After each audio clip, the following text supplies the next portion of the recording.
तृणमूल कांग्रेस के 28वें स्थापना दिवस के अवसर पर वार्ड नंबर 39 में कार्यक्रमों का आयोजन।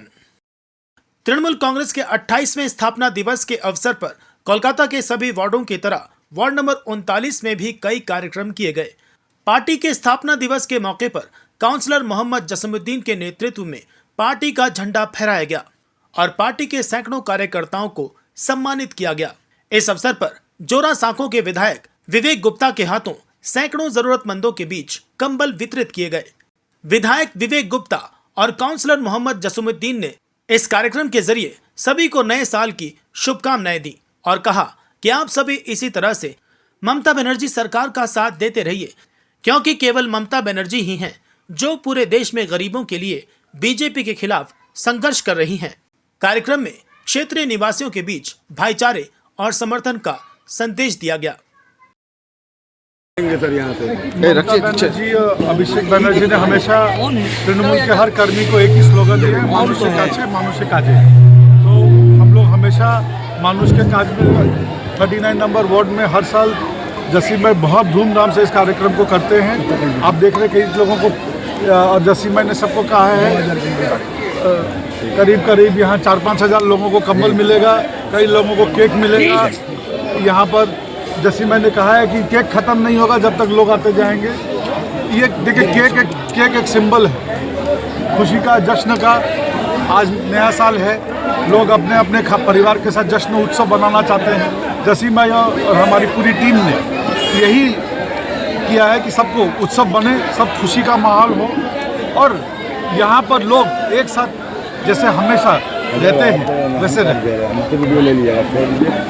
सर बंगाल में सर राजनीति जिस तरह से हो रही है और आज तो राजनीति छोड़ आज राजनीति को आराम देते। फिर एक बार राजनीति छोड़कर तो जीवन भी नहीं है सर, थोड़ी सी बताएं इस पे। सर जिस तरह से मंदिर और मस्जिद की राजनीति देखी जा रही है, संभल हुआ, अजमेर दरगाह का सर्वे हुआ, इस तरह से कई चीज़ें देखी गई है, इस पर क्या कहेंगे? बचपन में हम लोगों को सिखाया गया था कि जो दूसरों के लिए गड्ढा खोदता है उसमें खुद गिर जाता है। तो जो ये गड्ढा खोदो राजनीति जो नहीं चालू हुई है, मुझे ऊपर वाले पर ये पूरा भरोसा है कि जो लोग ये गड्ढा खोदो राजनीति कर रहे हैं, एक दिन वो लोग सब उसी गड्ढे में नजर आएंगे और शायद ऊपर वाला भी उस दिन उनको उस गड्ढे से नहीं निकाल पाएगा। देखिए, मैं मोहन भागवत जी एक अलग विचारधारा से हैं, अलग राजनीतिक सोच से, मेरी उनकी विचारधारा नहीं मिलती। मगर एक बात उन्होंने अभी ऐसी कही जो मैं मजबूर हूँ यहाँ कहने के लिए। उन्होंने भी कहा है कि ये मंदिर मस्जिद की राजनीति बंद होनी चाहिए।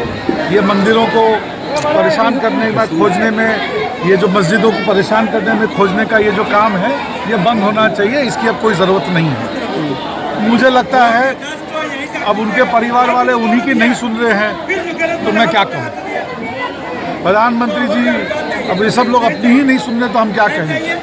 कोई भी समझदार आदमी ये कहेगा, एक मसला उठा था, उसने पूरे देश को जकड़ रखा था, एक फैसला आया, दोनों कौमों ने बहुत शांतिपूर्वक से, बहुत शालीनता से उस फैसले को माना, उसको अमल किया। मगर अगर रोज़ रोज़ इन फैसलों को मजाक उड़ाया जाएगा, कितनी दिन तक हर कौम चुप रहेगी। आप किसी भी कौम पेशेंस नहीं टेस्ट कर सकते। यही मैं कहता हूँ। बांग्लादेश में भी हिंदुओं पर अत्याचार हो रहा है। देखिए, बांग्लादेश एक अंतर्राष्ट्रीय मुद्दा है। हमारी सीएम ने कहा है, भारत सरकार जो भी कदम उठा रही है हम उसके सपोर्ट में खड़े हुए हैं। अब भारत सरकार जिस तरह का भी मदद चाहेगी, हम लोग उसको मदद करने के लिए पूरे सपोर्ट में खड़े हैं। चूँकि ये कंट्री टू कंट्री एक अंतर्राष्ट्रीय मुद्दा है, हम लोगों का उस पर टिप्पणी करना उचित नहीं है। मगर मैं खाली इतना ही, मैं मानवता के रूप में कह रहा हूँ, जहाँ भी हो रहा है, जो भी कर रहा है, ये गलत है। धर्म के नाम पर किसी के साथ भी नाइंसाफ़ी नहीं होना चाहिए। धर्म इबादत का रास्ता है, धर्म मोक्ष पाने का रास्ता है, धर्म एक दूसरे को समझने का एक जीवन का तरीका है। धर्म एक दूसरे को तंग करने का रास्ता नहीं है। ठीक है, बहुत टारगेट बना के उन पे वार किया जा रहा है, इन पे क्या बोलते? टीएमसी के काउंसलर के ऊपर हर बार पहले की राजनीति अलग देखी जाती थी कि राजनीति सियासी लड़ाई होती थी, अब निजी हो जा रही है।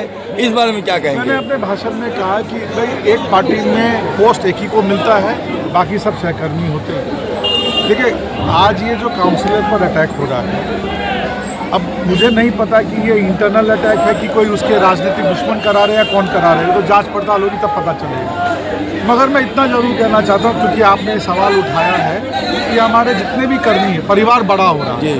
एक परिवार जब बड़ा होता है तो उसमें कई तरह के मनमुटाव होते हैं, कई तरह के टकराव होते हैं, मगर परिवार के मुखिया सब लोग आपस में बैठ के एक कोई ना कोई रास्ता निकालते हैं। बट अगर पद के कारण ईर्ष्या है, जलन है, तो उसका कोई उपाय नहीं। धर्म, चाहे इस्लाम हो, चाहे गुरु सिख वाले गुरु ग्रंथ साहब हो, चाहे ईसाई हो, चाहे हिंदू धर्म हो, हर धर्म में कहा गया है कि जलन करना पाप है, जलन करना गलत है। किसको क्या मिला ये ऊपर वाला ठीक कर रहा है।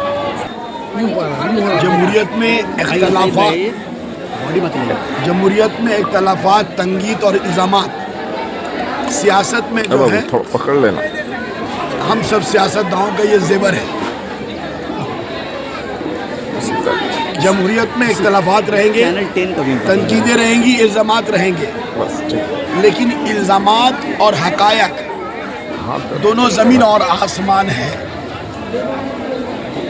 बस मैं इतना कह सकता हूँ कि कहने से कुछ नहीं होता अगर शहादत ना हो तो। और सियासत में जब हम दाखिल हुए तो 16 साल की उम्र थी हमारी। रास्ता चलते चलते ही समझ में आया कि रास्ता में ही रास्ता मिलता है। और बोलिए जसीम साहब, कल रात को जो कि हम लोगों ने देखा,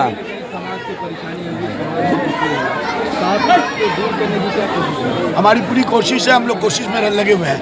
और जसीम साहब, जब के पूरा कलकत्ता जश्न मना रहा था, आप लोगों की जान बचा रहे थे, अपनी जान को जोखिम में डालकर, जिसमें आपका भी हालत खराब हुआ था, तो क्या रात में उस वक्त तो मुझे पता नहीं चला। कल रात 2:30 बजे तक मैं घर गया, 2:45 बजे रात में, तो मुझे तो उस वक्त पता नहीं चला कि, लेकिन जब मैं रात में जाके आपका वीडियोस देख रहा था कि पीछे से आप लोग आवाज़ दे रहे थे, पूरा धुआं अंधकार, मैं अकेला हाथ में टॉर्च लिए एक एक दरवाज़ा खटखटा करके 10 लोगों को मैंने, मेरा हिम्मत दे करके चादर से लपेट के, शॉल से लपेट करके, उसमें 2 बच्चे थे छोटे मासूम, एक तो मेरा गोदी में था और 4 ख़वातीन थी, 4 मर्द थे। 10 लोगों को हमने वहाँ से निकाल कर 144 CRM से निकाल के 150 CRM जो बगल वाली बिल्डिंग है वहाँ पर जा कर के रखवाए, उनको शिफ्ट किए।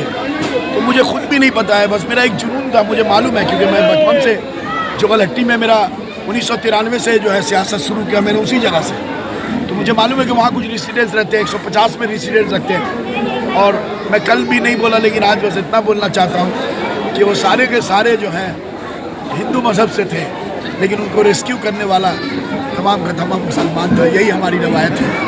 हम हिंदू और मुसलमान में बांटने की जो कोशिश करें, उनके लिए मिसाल कायम कर दीजिए। मैं आपसे कभी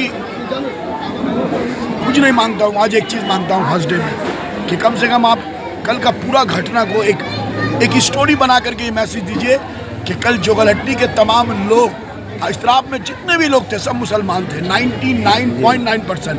और वहाँ जो लोग फंसे हुए थे वो लोग गैर मुस्लिम थे, और 10 बच्चों की जो जान बचाई गई है वो गैर मुस्लिम थे, गैर मुस्लिम थे। मैं हिंदू मुसलमान नहीं कहता, उन्हें जानने के लिए कह रहा हूँ पूरा जगह। और मैं, सहान मेरे साथ था, अशफाक भाई मेरे साथ थे, सज्जाद जैन मेरे साथ था, और एक मासूम, एक लड़का शरीफ। और फायर का तब कोई ऑफिसर, एक लड़का खाली मेरे साथ गया, बाकी फायर वाले ढूंढ नहीं पा रहे, इतना धुआं है। लेकिन मैंने रुमाल बांध करके ढूंढा और ग्राउंड फ्लोर से लेकर 4 तला तक हर एक कमरे में गया, टॉर्च मारा, जहाँ ताला बंद था मैंने छोड़ दिया, जहाँ ताला खुला था उसको मैंने खटखटाया और उन लोग को निकाला और रास्ता दिखाया और 10 बच्चों की जान। जसीम भाई, आज इतने आरोपों के बीच इस तरह का प्रोग्राम ऑर्गेनाइज करना कितना टफ रहा? आज ने एक बहुत अच्छा बात कहा, हम लोग करते हैं और करते रहेंगे। हमारी वज़ीर आला ममता बनर्जी कहती है कि अवाम के लिए खिदमत करना है। कौन क्या बोला, हाथी चले बाजार ... जसीमुद्दीन एक गंगा जमी तहजीब का नाम है। बस मैंने तो आपको ये बात कहा कि कल का जो वाक़या है,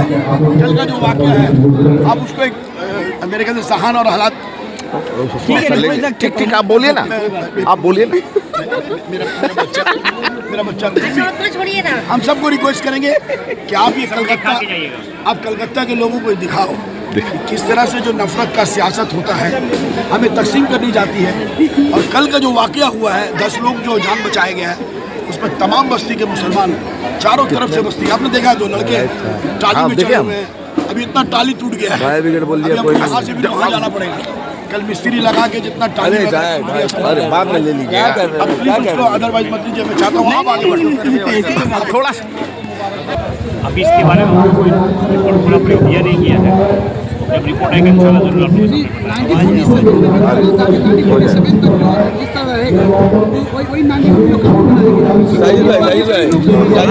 लोगों के बारे में बातचीत कीजिए ना।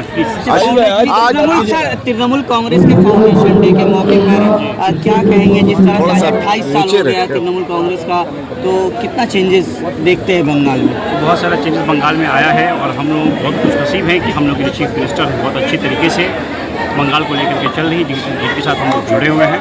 और आज देख रहे हैं कि 1 जनवरी होने के बावजूद हम लोग अपने घरों के साथ नहीं होकर हम लोग अपने वार्ड में, अपने एरिया में, अपने लोकेलिटी में लोगों के साथ में खुशियाँ बांटने की कोशिश कर रहे हैं। यही सीख हम लोगों की सुप्रीमो, हम लोग चीफ मिनिस्टर हम लोग को सिखाती है कि हर वक्त पॉलिटिक्स नहीं, लोगों के साथ में रह के लोगों के काम आइए। वही हम लोग करने की कोशिश करें, यही हम लोग करते हैं। और आज खुशी का दिन है हम लोग के लिए, हम लोग इसीलिए खुशियाँ बांट रहे हैं।